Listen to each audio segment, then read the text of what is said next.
Bonjour, je m'appelle Yodos, je vis au Japon depuis 14 ans. J'ai ouvert mon restaurant il y a 5 ans, en 2009. Et aujourd'hui, je vais vous faire une recette à base de chocolat Caramelia, ici. Voilà, j'aime beaucoup ce chocolat parce qu'il y a des notes de caramel sucré, salé. Et je vais l'associer avec la fève de tonka. On va faire un crémeux. Ensuite, on fera un espuma de mascarpone et sirop d'érable. Au milieu de mascarpone, on mettra une glace au lait vanillé, une tuile croustillante et quelques cubes de praliné. Donc on va démarrer par le crémeux caramélia fève de tonka. Nous allons chauffer la crème, on va porter à ébullition. Nous allons faire fondre le chocolat doucement. J'utilise le chocolat caramélia pour les notes de caramel qu'on va avoir, qui va apporter des notes de vanille et un peu musquées. En mettant de la crème, on va avoir une harmonie en fait, qui va nous rappeler certains bâtons caramélisés qu'on pouvait manger lorsqu'on était enfant. Donc la crème est à ébullition, on va ensuite ajouter la fève de tonka. On va laisser infuser 10 minutes, pas plus, pour juste avoir les saveurs vanillées, légèrement musquées de la fève de tonka, que ce ne soit pas trop puissant en bouche ensuite lors de la dégustation du dessert. Ensuite, je vais filmer pour laisser infuser 10 minutes. Au bout de ces 10 minutes, on va passer notre crème au chinois doucement sur le chocolat caramélia qui est fondu. Pendant ces 10 minutes de pause, nous allons préparer l'espuma, mascarpone et sirop d'érable. Donc dans la crème, nous allons mettre le sirop d'érable et je vais porter la crème à ébullition. Voilà, donc je vais juste mélanger la crème avec le sirop d'érable. Donc je suis venu au Japon donc, il y a 14 ans, c'était en 2000. Pour une opportunité de travail. Je travaillais à la Tour d'Argent à Paris comme sous-chef. Et mon chef de l'époque, Bernard Guillaudin, a eu une proposition de travail à Tokyo au Cordon Bleu. Comme on s'entendait très bien, je l'ai naturellement suivi. Je pensais rester quelques années, puis finalement, je suis toujours là après 14 ans. J'ai même ouvert mon restaurant, donc je pense que je suis pas prêt de partir. Voilà. Notre crème est arrivée à température. Je vais ajouter les jaunes en remuant. Et ensuite, je vais utiliser un thermomètre pour ne pas faire d'erreur. Et on va cuire à 84 degrés. C'est un pays où on se sent très bien, l'atmosphère est très agréable. Les produits qu'on trouve ici sur place au Japon sont extraordinaires. On est à 84. Voilà, donc c'est très rapide. Voilà, je vais chinoiser. Voilà, notre crème ici refroidit à peu près jusqu'à 60 degrés. Et ensuite, je vais mixer avec la mascarpone. Nous avons reçu une étoile Guide Michelin en décembre dernier, après 4 ans d'ouverture. Ça fait énormément plaisir, bien sûr, ça fait plaisir à tout le monde. Un restaurant, c'est pas juste un chef, c'est toute une équipe qui travaille derrière. La cuisine que nous faisons ici, c'est une cuisine française, avec des goûts francs. On n'a pas une grande carte, on fait que quelques poissons, quelques viandes, mais qui changent assez régulièrement. On a beaucoup de Japonais francophones qui viennent ici parce qu'ils se retrouvent un petit peu à Paris. Maintenant, je vais incorporer la mascarpone dans le mélange crème jaune et sirop d'érable. Et puis, donc, je vais mixer. Je vais rajouter le reste, je vais faire disons 3 fois. Ouais, j'en mets pas trop en une fois, c'est beaucoup plus facile à mélanger, à incorporer en fait. Voilà, un dernier tiers. Donc le mascarpone va nous apporter, bon bien sûr, outre le goût de la mascarpone, une texture un petit peu plus riche. Et ça s'associe bien avec le sirop d'érable. Voilà, on a un appareil qui est très lisse. Ensuite, on va passer à notre crémeux caramélia. On va le chinoiser.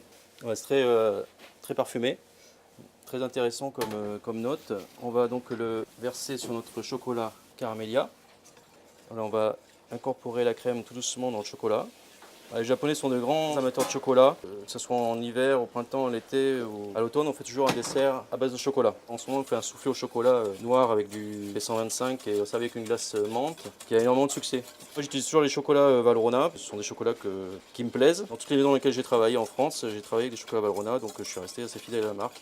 J'aime bien Araguani, chocolat un peu moins chaud comme Caraïbes aussi, qui sont très bons. J'adore aussi le Givara lacté, le Caramélia, des chocolats comme ça, qui sont très agréables à travailler en dessert et puis où on peut avoir des textures très intéressantes. J'écrase un petit peu avec la maryse pour bien presser la fève de tonka. Je vais débarrasser dans une plaque. Dessous il y a des glaçons pour refroidir à plat, que ça refroidisse rapidement. On va recouvrir d'un film et ensuite je vais placer ça au réfrigérateur. L'idéal c'est de le mettre au frais 24 heures.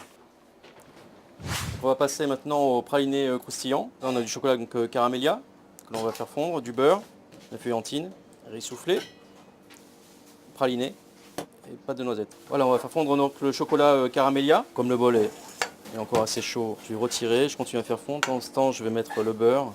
Voilà, juste émulsionner. Une fois qu'on a émulsionné le chocolat, je vais ajouter le beurre fondu. J'incorpore le beurre doucement.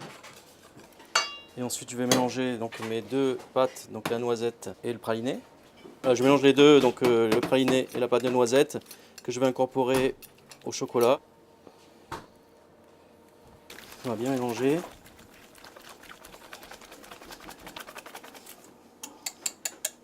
Et ensuite, donc j'incorpore la feuillantine. Pour ça, je peux mettre en une fois avec le riz soufflé. Donc on va obtenir quelque chose qui va être très croustillant, très agréable à déguster, ce qui va apporter le côté croquant à notre dessert. Voilà, donc on a bien mélangé. Je vais déposer ensuite sur le silpat ici. On a mis des baguettes de bois pour étaler régulièrement, un petit peu sur les côtés. Voilà, ensuite on prend soit un papier cuisson, soit notre silpat, hein, comme on veut. Je vais étaler avec le rouleau. Voilà, je mets ensuite sur une plaque. Et ça, on va bloquer au froid. Une fois que c'est dur, on coupe les cubes à près d'1 centimètre de côté. Ouais, donc maintenant, on va passer à la glace. Glace au lait vanillé. Ici, on a le lait. Je vais ajouter la crème. On va ajouter la vanille. Voilà, bien gratter tous les grains de vanille. Avec la gousse aussi, les grains de vanille. Je mélange, je vais chauffer. On a ici la trémoline, le stabilisateur, le sucre et le lait en poudre. Donc je vais mélanger le stabilisateur avec le sucre. On va faire tiédir le mélange lait vanillé. Je suis arrivé au Japon il y a 14 ans pour le cordon bleu. Et puis j'ai eu la chance de pouvoir ouvrir une école à Kobe en 2004. J'ai pu découvrir une autre partie du Japon, c'est une autre culture. C'est le premier port où est arrivée la farine. Donc il y a une culture de pâtisserie qui est assez importante. En 2007, je suis revenu à Tokyo comme directeur technique du cordon bleu. Et je suis resté 2 ans. Et ensuite, j'avais très envie depuis pas mal de temps d'ouvrir un restaurant. Donc je voulais le faire avant d'avoir 40 ans. Donc c'était le bon moment de quitter le cordon bleu et de se lancer un petit peu à l'aventure. Je vais ajouter le sucre et le stabilisateur. On va mélanger. Bon, c'est tout simple. Ensuite, je rajoute le lait en poudre. Et ensuite, je vais ajouter la trémoline. On va cuire donc à 84 degrés. Le thermomètre. Voilà, on continue à fouetter pendant la cuisson. Voilà, on est à 84, donc je vais stopper la cuisson. On passe au chinois. Ici, le chinois étamine. Sur glace, on refroidit. Ma glace au lait vanillé refroidie. Et ensuite, nous allons passer au dressage. On va commencer par disposer le crémeux caramélia tonka. Donc je vais mettre du crémeux au milieu. Et ensuite, je fais 8 points pour qu'en passant en fait avec la cuillère, on ait du crémeux à chaque fois. Sur le crémeux, je vais mettre donc notre praliné croustillant. J'en mets déjà un petit peu dans le fond. Sur le dessus, on va ajouter notre espuma. On recouvre le caramélia. On remet le crémeux au milieu. On va redisposer 5 cubes de praliné. On dispose la glace au lait. La tuile croustillante qui vient en décoration. Ensuite, petit logo du restaurant devant. Mon dessert est terminé. Merci beaucoup de nous avoir suivis. J'espère que vous aurez l'occasion de refaire cette recette. Je remercie également l'équipe Valorant TV d'être venue jusqu'au Japon et j'espère avoir le plaisir de vous recevoir bientôt. En tout cas, ça m'a